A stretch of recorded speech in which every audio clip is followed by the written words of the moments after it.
Taking care of things is a hassle, and you live here." As those words were spoken, there was a sense that a door was being closed in the background. Following that, a clicking sound was heard, and I began to panic, filled with a bad premonition. "Steve.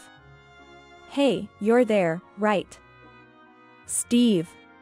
Although she raised her voice out of anxiety, there was no response. The silence only made her panic more. "Steve, please respond." Having been unaccustomed to using a wheelchair, I made a mistake in operating it and fell out of the wheelchair. Ouch. Why, how could this? Feeling crushed by anxiety unless I spoke up, I wondered where I was. Was I destined to die alone and unaided in this place? Just when tears of frustration and sadness wouldn't stop, there was a turn of events. Jessica. With the sound of a door opening, I was enveloped in warmth. 3 days later, the television, turned on by her, featured a special on a certain store. Listening to it. "Hey. What's this about?" With the sound of a door being forcefully opened, the voice of the person I hated the most in the world could be heard. "I am Jessica Brown, a 32-year-old working mother who works hard every day at a major company. I had a dream since I was young. Completely captivated by it after seeing it on TV as a child. I studied hard to make this dream come true, and now work tirelessly every day to save money for it. It's good to work hard, but don't overdo it, okay? Thank you. But working towards my dream is really fun." "I guess so. I also love seeing you so happy about it." My husband, Steve, had fallen for my hard work. He was a junior at my company, and our relationship started from being in a mentor-mentee role. Mesmerized by my dedication, Steve asked me about my dream and supported me in it. Overwhelmed by his appeal, we started dating. After a few years of relationship, we got married. Both working at major companies, we could afford to allocate part of my salary to saving for my dream without financial difficulties. But I was not alone in my dream. "How's it going on your end, Jessica?" "All good. How about you, Jennifer?" "Of course. I'm just a little short of reaching my goal." "My best friend, Jennifer. We met in high school." "Hey, don't you think our names are similar?" "Really? Do you think so? Our names sound kind of similar, don't they?" The similarity in the pronunciation of our names was what initially brought us together, and discovering that we shared the same dream only deepened our bond. Since then, we have been encouraging each other to work towards making our dream a reality someday. Before we knew it, my dream had become our dream. My monthly joy was checking the dream savings account. The more the money accumulated, the closer we got to our dream, which was exciting. However, upon checking, I froze in shock. Inexplicably, about $5,000 had been withdrawn from my dream savings account. Only 2 people knew about this account's existence: Steve and Jennifer. Among them, only Steve knew where the bank card was. I went straight home and confronted Steve, who was lounging around at home. "Hey. Did you withdraw money from my dream savings without asking?" "Huh? Yeah. I borrowed it a bit." "Borrowed? You know how hard I've worked to save up until now, don't you?" You're so noisy." "I'll return it eventually." Without any sign of remorse, I felt my head was going to explode with anger. Besides, isn't it stupid for a woman over 30 to be chasing dreams? What? Lately, Steve has been mocking my dreams like this. He brings up my age, saying if I have time to chase dreams, I should be contributing to his younger self instead. "You used to support me, and that doesn't give you the right to use my money as you please. It's fine since the money is shared between husband and wife anyway. Some of that money was saved from before I was single." "Where did you put my bank card?" I somehow managed to get the bank card back from Steve. Now, I need to hide this bank card somewhere it won't be found again. You're so annoying. If you have that much, it's okay to use a little, right? Hearing Steve mutter this, a gong went off in my head. I pay for all the living expenses and rent. I don't want to hear complaints from someone who doesn't contribute at all. What? Steve and I have a significant difference in our salaries. I'm older and have been working longer, but I still managed to keep my performance at the top. On the other hand, Steve's performance is so poor that even his juniors outperform him. That's because you were my mentor. How many years ago was I your mentor? Whose fault is it that someone hasn't grown since then? You. Well, an old lady can't sell her youth. So of course, you have to work desperately to earn. Lately, we have been arguing like this immediately. Until a few years ago, Steve used to say, "I support you. Keep it up." Perhaps it started when I turned 30? Since then, he has started calling me an old lady and frequently brings up my age. If I try to argue back, Steve becomes sullen and ignores me for a while. So eventually, I apologize, which has become the usual pattern. However, this time, I didn't feel like apologizing. After a big fight with Steve, I called Jennifer. Sorry, Jennifer. We talked about saving together. It's Steve's fault. You don't need to worry, Jessica. I apologized again to Jennifer, who forgave me with a laugh. We were just a little away from our goal amount. But it had been pushed further away because of Steve. I couldn't help but sigh. And Jennifer must have heard it over the phone because I could hear her laughing. Happiness will run away if you sigh like that. Jessica, unlike me, you're married. Some things can't be helped. $5,000 isn't a some things.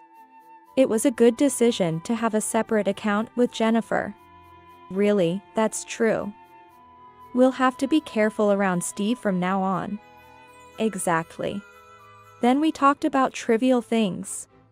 At that time, I couldn't have imagined that such a thing would happen. And I thought our friendship would never be broken. I was on my way to sales as usual, checking the contract details in my head. I was crossing the pedestrian crossing when a car running a red light charged towards me. Unbeknownst to me, engrossed in my thoughts, I was too late to notice the car, and felt my body being violently thrown by the impact. I could hear the commotion around me and the sound of the car driving away. All while I lay there, unable to move from the pain, and shortly after, I lost consciousness. Jessica. Jessica. Jennifer? Jessica? You're awake. Wait, I'll call the doctor right away. Jennifer's voice, on the verge of tears, brought my consciousness back to the surface. Though I attempted to open my eyes, everything was pitch black, and I couldn't see anything. I could vaguely sense Jennifer moving around frantically. Confused about what was happening and unable to follow Jennifer due to my immobile legs. I was filled with anxiety. Then, I was explained my condition by the doctor who Jennifer called. I know this is a shock, but please try to stay calm. Your eyes were damaged in the accident. To sum it up, the accident caused me to lose my sight and paralyzed my lower body. I was faced with the reality that I would be blind and confined to a wheelchair for life. Why me? I was so close. I was plunged into the depths of despair. My long-pursued dream was now unreachable, shrouded in sorrow. But Jennifer stayed by my side throughout, offering her unwavering support.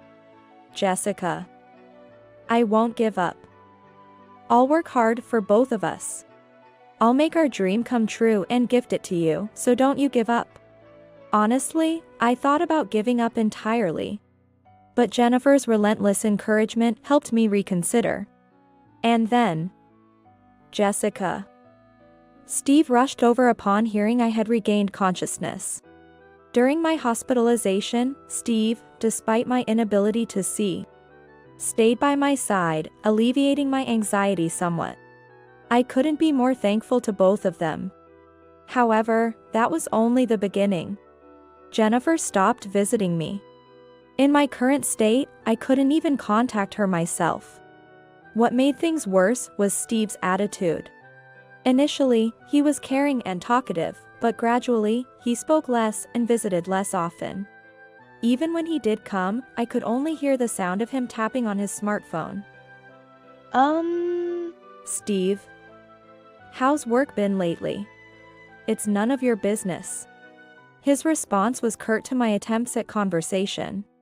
I was deeply hurt by his attitude and even more so by Jennifer's absence. In truth, I had entrusted Jennifer with the Dream savings account, considering it a place Steve could never access. Could it be that she stopped coming after obtaining that account? Maybe Steve wasn't truly worried about me? This thought made me increasingly despondent. Alone in my hospital room, I spent my days crying in solitude. After some time, I was discharged and returned home. Filled with apprehension, I chose to leave upon hearing Steve's once again kind words. "Don't worry. I'm here for you." As we drove, I sensed something was off. The hospital and our home were only a short drive apart. Yet the journey felt significantly longer. "Steve? Where are we going?" "There's a place I want to stop by." But I wanted to go straight home and I was hesitant to wander about without my sight. Sensing my unease, Steve spoke in a gentle voice. "The place we're going, even without sight, you can enjoy it. It's related to your dream, you know?" Thinking about my dream immediately brought Jennifer to my mind. She had promised to strive for our dream on my behalf, to give it to me as a gift. I hate to say it, Jessica, but Jennifer betrayed you. What? Jennifer? What do you mean? I asked Steve, my voice trembling with shock. I could hear the tremor in my own voice. Actually, after Jennifer got her hands on your bank card and PIN, she disappeared. I've been trying to get it back all this time. I couldn't make much progress. And I ended up taking it out on you while you were weak in the hospital. I'm really sorry. Steve explained that his cold attitude towards me was because he was searching for Jennifer without telling me. He was fiddling with his smartphone to gather eyewitness accounts by contacting everyone he knew.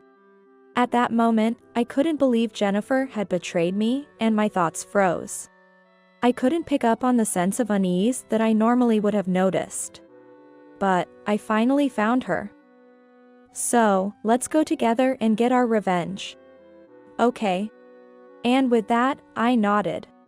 We continued driving somewhere for a while, led by Steve.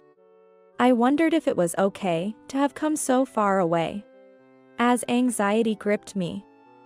We're here, the car stopped. With Steve's help, I got out of the car and felt myself being pushed in a wheelchair into some indoor space. Hey, Steve.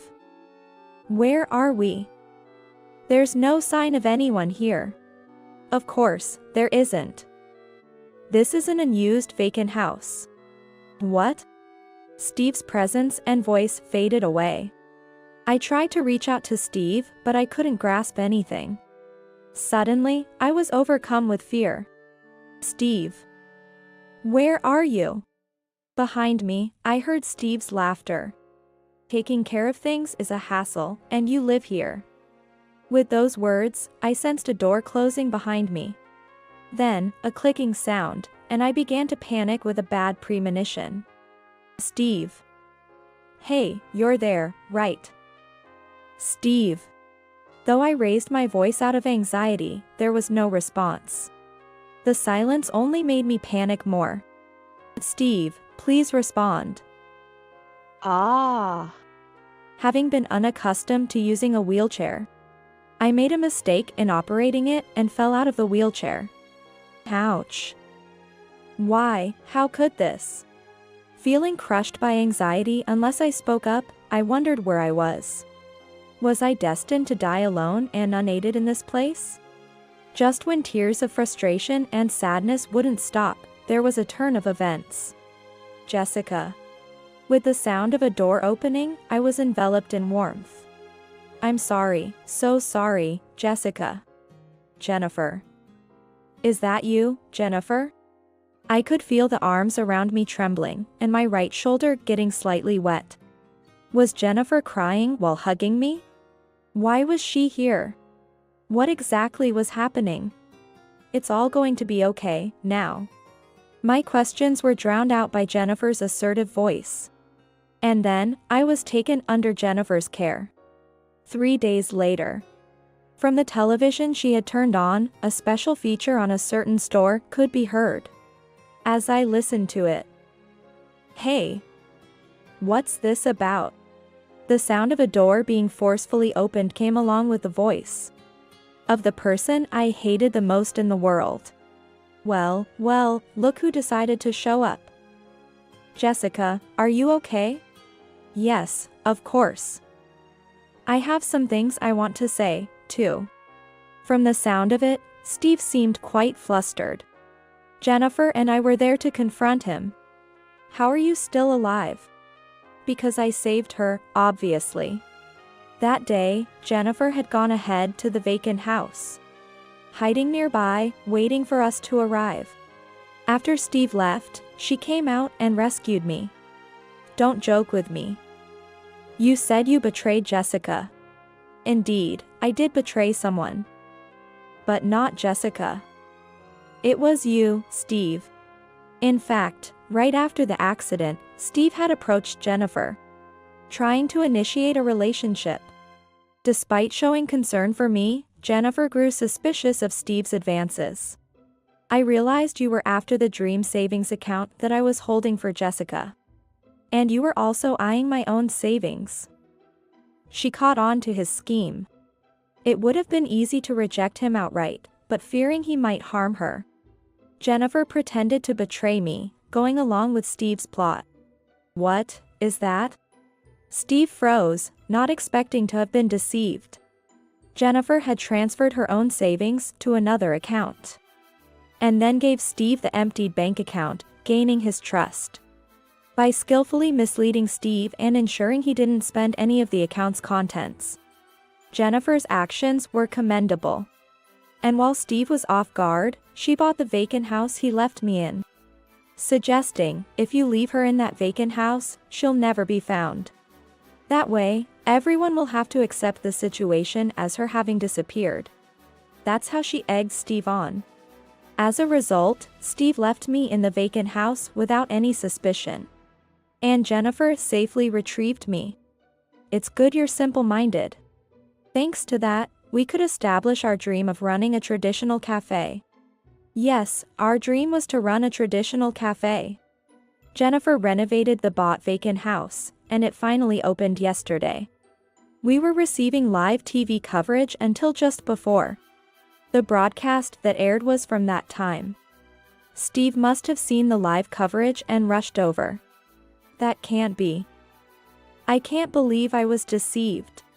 Excuse us. As Steve was in turmoil, a group entered the shop. Jennifer whispered to me that it was the police she had called. We need to talk about Ms. Jessica Brown. I didn't do anything. This is evidence. Please take it. Thank you for your cooperation. Then, I heard Steve being taken away by the police, shouting loudly. Though it seemed he was calling for help, I ignored it. He's gone. Yeah. The shop fell silent after Steve left. What's wrong, Jessica? Sorry, just give me a moment. I couldn't help but cry. We had finally opened the traditional cafe of our dreams. We had worked tirelessly to create a relaxing space for everyone. Yet, with the current situation, not only was managing the cafe a challenge, but I was also burdening Jennifer. Although we might have customers now due to novelty, there's no guarantee they will keep coming. With that thought, my tears wouldn't stop. There's still hope. Maybe you can still see. I had undergone eye surgery at the time of the accident. Consequently, I was wearing an eye patch. However, the likelihood of being blind was high, and even if not, my vision was significantly reduced, as explained to me. Weakened by my lower body paralysis, Jennifer's supposed betrayal, and Steve's behavior, I was too scared to remove the eye patch and had convinced myself I was blind. I kept my promise and made our dream come true. So, let's go to the hospital together. I nodded to those words. Then, on a day the cafe was closed, Jennifer took me to the hospital. There, when the eye patch was removed, I was able to perceive light. With the right glasses, you should be able to see properly. Jennifer was overjoyed as if it were her own sight that had been restored. Honestly, I couldn't see her face, but I thought maybe I could try a little harder. After that, I divorced Steve. Thanks to Jennifer thoroughly investigating Steve, we found out why he had become so abusive. Steve had been cheating on me with a younger colleague. Moreover, this affair partner was the very person who hit me with the car. They were both arrested for their respective crimes, and ended up having to pay me a significant amount in damages. Anyone who dares to hurt my best friend will never be forgiven. Calm down, Jennifer. Even without you lifting a finger, they have nothing but hell waiting for them. During an interview, I accidentally revealed how I ended up in this condition and that Steve had left me behind. Of course, Steve was fired. Even after his release, he will face nothing but hellish days. On the other hand, I'm doing well. The damages allowed me to buy good glasses. With my vision partly restored, my motivation soared. Although I'm still in a wheelchair, the things I can do have significantly increased. All the handicrafts in our store are made by me, and I continue to create more in between administrative tasks. The handicrafts have been well received by customers, contributing to the store's profits. Just when I had almost forgotten about Steve's existence. Jessica. I'm truly sorry. Steve showed up at the store before opening. He prostrated himself in apology, but we ignored him and continued with the opening preparations as usual. Hey, you. Huh? You're the guy who abandoned his wife, right? What do you want now, shamelessly showing your face here? Steve, scowled at by a customer, left dejectedly. I smiled in gratitude to the customer who had driven him away.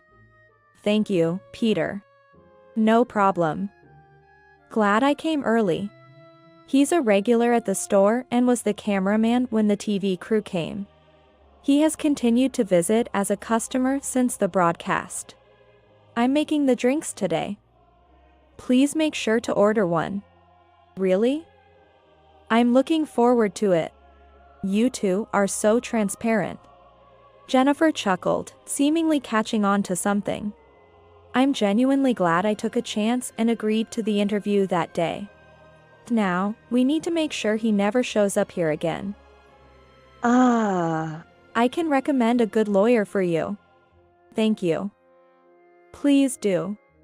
I can't afford to waste time on such a man anymore. I must work hard for the sake of our customers. I quickly forgot about Steve and immersed myself in my work, with both of them warmly watching over me. Some time later. Did something good happen? You look very happy. Yes. I recently received a letter. The letter mentioned that there are people who are encouraged by seeing me work. That made me beam with joy. When you smile like that, you're really beautiful. I've come to like you, Jessica. Would you consider dating me? His confession took me by surprise. To be honest, I was also drawn to him, which made me happy. However, there's my condition to consider. After I explained my situation, he said it didn't matter to him. Still, I asked for some time to think it over, so we left it at that for the moment. I just want Jessica to be happy. That's easier said than done. Anyway, make sure you have no regrets. Yes, thank you. My life is going smoothly. On the other hand, Steve ended up in debt. He managed to find a job, but it pays poorly compared to before, and he's being worked hard. Moreover, he's being pursued by the family of his affair partner. I wondered why the family would get involved, but apparently, they demand he takes responsibility because he messed with our daughter. Well, I'll just support him from afar. Since he brought this upon himself, I can't be bothered to help. Thanks to the lawyer's diligent work. He can't seek help from me and seems to be suffering quite a bit. He got what he deserved. Jennifer muttered this after seeing the results of the investigation we had done. I agreed with her. Later, I remarried Peter. I chose to respond to his feelings because he accepted everything about me. Jennifer celebrated our union, but it turns out she has someone special too. She could only afford to buy the vacant house. But this person helped with everything from purchasing to rapidly renovating it into the traditional cafe we dreamed of. They had been harboring mutual feelings for a while, but were hesitant about the age difference. However, inspired by our situation, they decided to get married. It's all thanks to you, Jessica. No, it's me who should be thankful. Without you, Jennifer, I wouldn't have found this happiness. If I were alone, I might have given up on life a long time ago. I'm truly glad Jennifer was there for me. Will you continue to stand by me? Of course. I finally managed to repay you. I tilted my head at her words. You helped me a lot during our school days. Huh? Jennifer revealed that she had been isolated in middle school. When she bravely approached me in high school, we became close friends ever since. She said she could persevere because I never ridiculed her dreams and aimed for them together, which almost brought me to tears. I decided to cherish this bond moving forward.